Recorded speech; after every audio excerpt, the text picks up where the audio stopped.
Alors, on va commencer par revenir sur le match d'hier. Donc, perdu 1-0, certes, par le PSG, mais Paris auteur d'une belle prestation. Le PSG est-il enfin devenu une équipe? C'est ce qu'on a réclamé pendant longtemps dans nos critiques après les matchs. 32-16, appelez-nous pour en débattre. Jérôme, c'est le premier truc qui te frappe, ça? Que le Oui, PSG est devenu une équipe? mais de toute façon, c'était essentiel de l'avoir hier et pour éliminer le Bayern, mais surtout pour atteindre enfin les demi-finales de la Ligue des Champions dans la formule Ligue des Champions, pas la version. Et il ne faut pas la retirer. Bien sûr, ce qu'ils ont fait à Lisbonne, c'était magnifique, mais sur un match sec comme ça, tu peux pas te rendre compte de la même chose. Du moins, c'est pas la même chose le parcours qu'aujourd'hui est en train d'effectuer le Paris Saint-Germain. Donc ça, c'est le premier truc. Après, bien sûr que le collectif, dans ces cas-là, pour passer des matchs comme ça, avec une double confrontation, les quarts de finale, les demi-finales pour aller au bout, toutes les équipes qui sont allées au bout, qui sont allées en finale, font preuve d'un grand collectif. Et après, c'est le talent individuel, bien sûr, qui fait la différence, comme toutes les équipes de très haut niveau, mais même les autres équipes.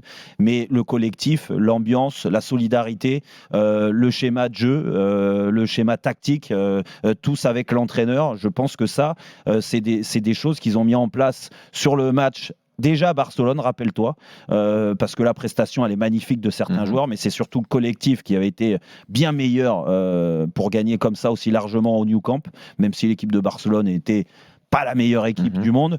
Là, on peut pas dire la même chose, même s'il y a des blessés, mais du côté du PSG, il y en avait aussi.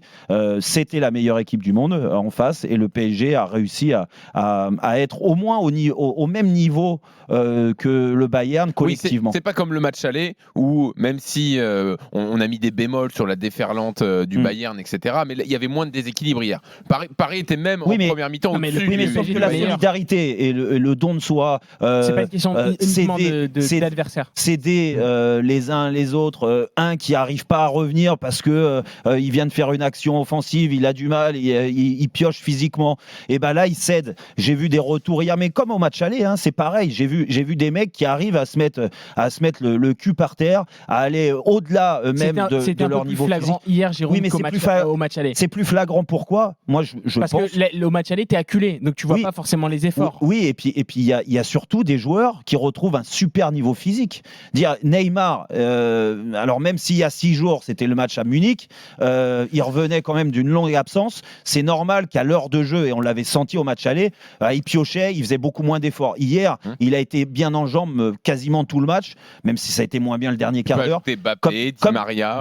Mbappé, ça fait déjà 2-3 matchs où physiquement il est quand même très bien. Di Maria, c'était criant hier. C'est son premier match depuis longtemps. Non, mais criant hier, c'est que physiquement il était capable de courir, d'enchaîner les efforts et tout. Alors, je mettrai un bémol sur Draxler parce qu'il a fait des efforts, mais Draxler, il n'est pas dans le rythme. C'est le seul qui manquait un petit peu de rythme pour pouvoir aider ses coéquipiers. Mais bien sûr, pour revenir à tes questions du début, bien sûr que c'est un match référence. Tu as éliminé le Bayern Munich, la meilleure équipe d'Europe, collectivement. Tu as été au moins comme eux, au même niveau, voire mieux par moment hier. Donc ça, c'est un match référence. Après, le seul truc, c'est qu'il ne faut pas s'enflammer. Parce que pourquoi je dis ça? Parce que pour moi, c'est la plus belle victoire du Paris Saint-Germain sous l'ère Qatari.